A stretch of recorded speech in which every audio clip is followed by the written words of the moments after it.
Bismillahirrahmanirrahim.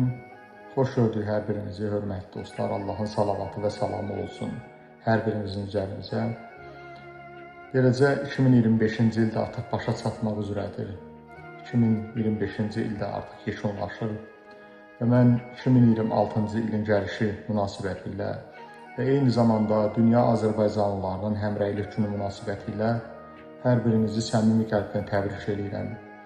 Qoy üzümüzə gələn il həm şəxsi həyatınızda və həm də ailə həyatınızda uğurlar və nailiyyətlər gətirsin və eləcə də ölkəmizə və həmçinin dünyamıza sülh, əmin-amanlıq arzu edirəm.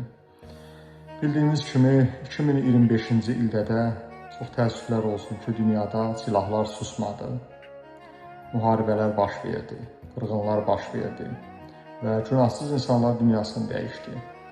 Və mən arzu edirəm, Allah-u Teala'dan diləyirəm ki, 2026-cı il sülh, əmin-amanlıq, mehribançılıq, səfa və səmimiyyət ili olsun.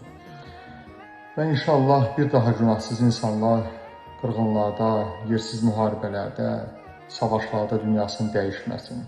Artıq bəşər bir növ artıq müharibələrə son desin.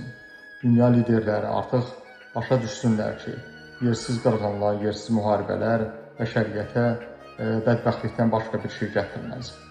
Və o məşhur bir şeirdə xalqımızın böyük şairi Məmməd Araz qeyd elədiyi kimi, general gözündə də bu hissi duyur adam, tullayıb çinlərimi bir kəndə sədr olaram, müharibə olmasa.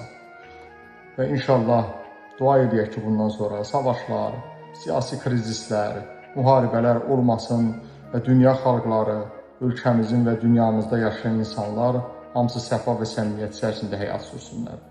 İnşallah yeni iliniz mübarək olsun.